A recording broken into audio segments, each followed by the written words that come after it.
ರಾಜ್ಯಾಧ್ಯಕ್ಷರಲ್ಲಿ ಚರ್ಚೆ ಆಯಿತು. ಪಕ್ಷದಲ್ಲಿ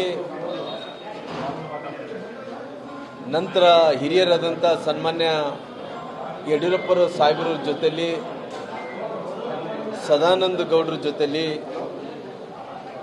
ನಮ್ಮ ಯಾರ್ಯಾರು ಕೋರ್ ಕಮಿಟಿಯ ಸದಸ್ಯರಿದ್ದಾರೋ ಪಕ್ಷದ ಮುಖಂಡರು ಎಲ್ಲರ ಜೊತೆಯಲ್ಲಿ ಕೂಡ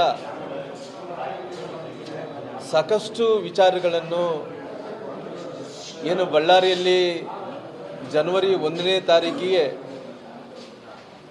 ಆ ಘಟನೆ ಏನಾಯಿತೋ ಆ ಘಟನೆಯ ಬಗ್ಗೆ ಎಲ್ಲ ವಿಚಾರಗಳನ್ನು ಚರ್ಚೆ ಮಾಡಿದ್ವಿ. ಜನವರಿ 1ನೇ ತಾರೀಕಿಗೆ ಸಂಜೆ ಆ ಘಟನೆ ಆದ ನಂತರ ಆ ಘಟನೆಯಲ್ಲಿ ಒಬ್ಬ ಅಮಾಯಕ ಡೆತ್ ಆದ. ಆ ಡೆತ್ ಆದಂಥ ವಿಚಾರವನ್ನು ಇಟ್ಟುಕೊಂಡು ಮೊದಲನೇದಾಗಿ ನಮ್ಮ ಅಧ್ಯಕ್ಷರಾದಂಥ ವಿಜೇಂದ್ರ ಅವರು ಅಲ್ಲಿ ಬಳ್ಳಾರಿಗೆ ಭೇಟಿಯನ್ನು ಕೊಟ್ಟು ನಮ್ಮ ಕಾರ್ಯಕರ್ತರಿಗೆ ಮತ್ತು ನಮಗೆ ಶಕ್ತಿಯನ್ನು ತುಂಬುವಂಥ ಕೆಲಸ ನಮ್ಮ ಅಧ್ಯಕ್ಷರಾದಂಥ ವಿಜೇಂದ್ರ ಅವರು ಮಾಡಿದ್ದಾರೆ.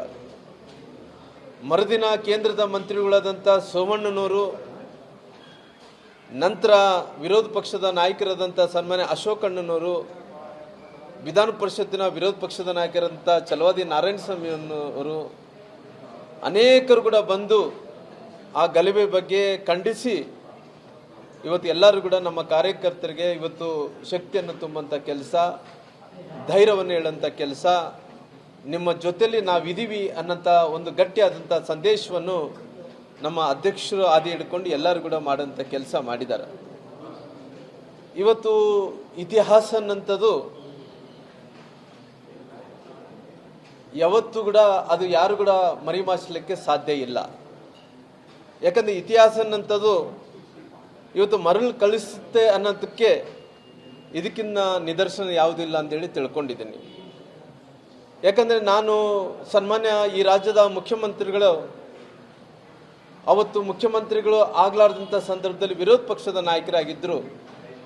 ಅವತ್ತು ಸನ್ಮಾನ್ಯ ಯಡಿಯೂರಪ್ಪರು ಕೂಡ ಮುಖ್ಯಮಂತ್ರಿ ಆಗಿದ್ದರು. ಅವತ್ತು ನಾನು ಕೂಡ ವಿಧಾನಸೌಧದಲ್ಲಿದ್ದೆ.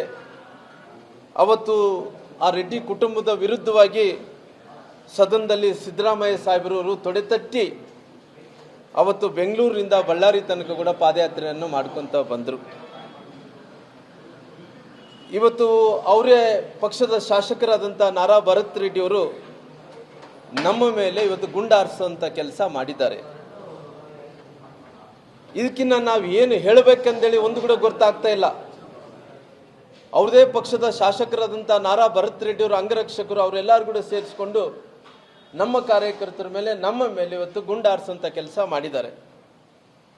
ಅವತ್ತು ಸನ್ಮಾನ್ಯ ಈ ರಾಜ್ಯದ ಮುಖ್ಯಮಂತ್ರಿಗಳಂತ ಸನ್ಮಾನ್ಯ ಸಿದ್ದರಾಮಯ್ಯ ಸಾಹೇಬರು ಬಳ್ಳಾರಿ ತನಕ ಕೂಡ ಬೆಂಗಳೂರಿನಿಂದ ಪಾದಯಾತ್ರೆಯನ್ನು ಮಾಡಿದರು.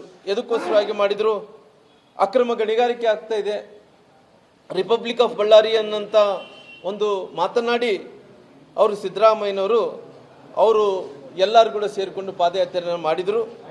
ಇವತ್ತು ಅವರು ಪಕ್ಷದ ಶಾಸಕರಂತ ನಾರಾ ಭರತ್ ರೆಡ್ಡಿಯವರ ದುರ್ವರ್ತನೆಯಿಂದ ಇದ್ರ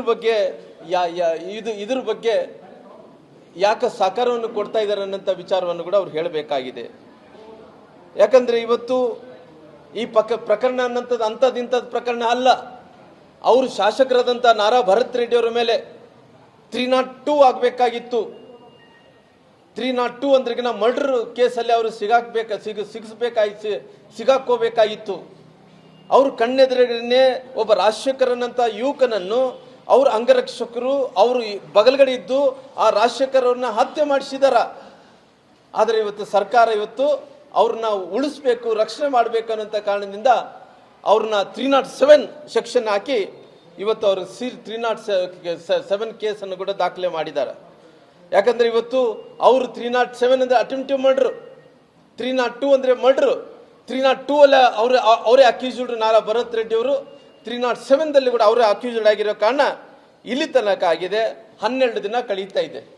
12 ದಿನ ಕಳೀತಾ ಇದ್ರು, ಇಲ್ಲಿ ತನಕ ಆಗಿದೆ. ನಾರಾ ಭರತ್ ರೆಡ್ಡಿಯನ್ನು ಅರೆಸ್ಟ್ ಮಾಡ್ತಾ ಇಲ್ಲ. ಯಾಕೋಸ್ಕರವಾಗಿ 12 ದಿನಗಳ ಕಾಲ ತಾವು ಅರೆಸ್ಟ್ ಮಾಡ್ಲಿಕ್ಕೆ ಆಗ್ತಾ ಇಲ್ಲ. ಇವಾಗ ಎದಕ್ಕೋಸ್ಕರವಾಗಿ ಬಂಧನ ಮಾಡಿಲ್ಲ ಅನ್ನೋಂಥ ಪ್ರಶ್ನೆಗೆ ನೀವು ಉತ್ತರವನ್ನು ಕೊಡಬೇಕಾಗಿದೆ. ಆದರೆ ಇವತ್ತು ನಿಮ್ಮ ಪಕ್ಷದ ಶಾಸಕರಾದಂಥ ನಾರಾ ಭರತ್ ರೆಡ್ಡಿ ಅವ್ರನ್ನ ಇವತ್ತು ರಕ್ಷಣೆ ಮಾಡಬೇಕು ಅನ್ನೋಂಥ ಕಾರಣದಿಂದ ಇಲ್ಲಿ ತನಕ ಕೂಡ ಯಾವುದೇ ಹೋರಾಟವನ್ನು ಇವತ್ತು ಇಲ್ಲಿ ತನಕ ಕೂಡ ನೀವು ಅರೆಸ್ಟ್ ಮಾಡೋಂಥ ಕೆಲಸ ಆಗಲಿಲ್ಲ ಇವತ್ತು